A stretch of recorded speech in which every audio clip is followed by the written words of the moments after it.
یعنی اس بات کی بھی تاکید کی گئی ہے کہ کافرہ عورت کے سامنے بھی جو ہے وہ پردہ کرے، اس کو بھی اپنی زیب و زینت نہ بنائے، کیونکہ وہ اتنی مقدس ہے جس طرح شہوانی نگاہ اس کے چہرے پہ نہیں پڑنی چاہیے، کسی غیر جو ہے وہ مسلم عورت کی ناپاک نگاہ بھی اس کے مقدس چہرے پہ نہیں پڑنی چاہیے۔ یہ اسلام نے عورت کو عزت دی ہے، یہ اس کو مرتبہ دیا ہے۔ بلکہ ایک مخنث حضور علیہ السلام کے گھر میں آتا تھا اور زواج مطہرات ان کے پاس بیٹھ جایا کرتی تھی، حضور علیہ السلام نے کبھی کچھ نہیں کہا تھا۔ ایک دن حضور تشریف لائے تو وہ باتیں کر رہا تھا، اور بات کیا کر رہا تھا؟ کسی عورت کا تذکرہ کر رہا تھا کہ وہ اتنی موٹی ہے کہ جب وہ اٹھ کے چلتی ہے تو 4 بل پڑتے ہیں اس کے بدن پہ، اور جب وہ لوٹتی ہے تو اس کی کمر پہ 4 بل پڑتے ہیں، یعنی اس کے حیات جلوس اور حیات قیام کو وہ بیان کر رہا تھا۔ تو آقا کریم علیہ السلام نے ازواج مطہرات سے فرمایا کہ اس سے بھی تم پردہ کیا کرو، اگرچہ یہ مخنث ہے لیکن چونکہ یہ عورتوں کے ان محاسن پہ نظر رکھتا ہے، وہ شخص کے جس کی نظر خراب ہو یا جس کے خیال کے اندر وسوسہ پیدا ہو سکتا ہے اور یا جس کے خیال کے اندر پلیتی آ سکتی ہے، اگرچہ اس کے اندر مرد والی خاصیت نہ بھی ہو تو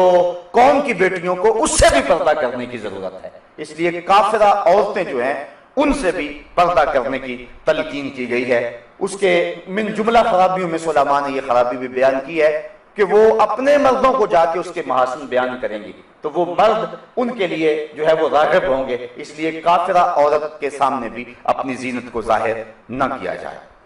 اللہ اکبر۔ بلکہ یہاں تک ارشاد فرمایا، ذرا غور کیجئے، آج جس معاشرے میں ہم جی رہے ہیں، آج اگر کوئی ایسی بات کرے تو لوگ کہتے ہیں کہ یہ کٹ ملا ہے، یہ معاشرے کو پنپتے ہوئے دیکھ نہیں سکتا، اس کا دین بڑا سخت ہے، لیکن یہ تمہارا رب فرما رہا ہے نہ صرف کہ عورت اپنے پردے کی حفاظت کرے بلکہ ارشاد فرمایا وَلَا يَضْرِبْنَ بِأَرْجُلِهِنَّ لِيُعْلَمَ مَا يُخْفِينَ مِنْ زِينَتِهِنَّ۔ عورت اپنے گھر کی 4 دیواری کے اندر اپنا پیر اتنے زور سے نہ رکھے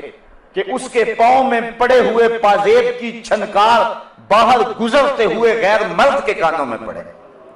یعنی اسلام یہاں تک عورت کو پردے کی تلقین کرتا ہے، نہ صرف عورت پردہ ہے، نہ صرف اس کے چہرے اور اس کے ہاتھوں کا پردہ ہے، نہ صرف کہ اس کی آواز پردہ ہے، بلکہ عورت کے ساتھ نسبت ہو گئی جس زیور کی، اسلام کہتا ہے کہ اس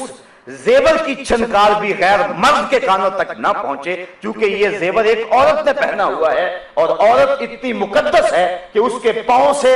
جڑنے والے زیور کی چھنکار کا بھی پردہ بن گیا۔ بلکہ دیکھیے یہاں 22ویں پارے کے ابتدا کے اندر اللہ تعالیٰ جل شانہ نے جو حکم دیا حضور کی ازواج مطہرات کو، ذرا اس پہ غور کیجئے، اللہ تعالیٰ کیا ارشاد فرما رہا ہے۔ ارشاد فرما یا نساء نبی لستن کاحد من النساء، اے نبی کی بیویوں تم عام عورتوں کی طرح نہیں ہو۔ میں کہتا ہوں بدقسمت ہیں وہ لوگ جو نبی کو اپنے جیسا کہتے ہیں، بدقسمت ہیں وہ لوگ۔ اللہ کہتا ہے نبی کی ازواج، نبی سے نسبت ازدواج رکھنے والی خواتین تم عام عورتوں جیسی نہیں ہو، چونکہ تمہاری نسبت رسول سے ہو گئی ہے۔ جس کی نسبت رسول سے ہو جائے وہ عام عورتوں کی سب سے اٹھ کر امتیاز کی سب پہ بیٹھ جاتی ہے، پھر نبی کا اپنا مرتبہ کیا ہوگا؟ تو لوگ دھوکہ کھا گئے۔ حضرت صاحبزادہ سید فیض الحسن شاہ علیہ رحمہ ایک بڑی خوبصورت بات کہا کرتے تھے، میں اس پہ لمبی گفتگو نہیں کرتا لیکن یہ 2 جملے بہت کافی ہوں گے۔ آپ فرمایا کرتے تھے تو نے حلیمہ کی بکریوں کے پیچھے پیچھے تو دیکھا ہے، سدرہ پر جبریل کے آگے آگے کیوں نہیں دیکھا؟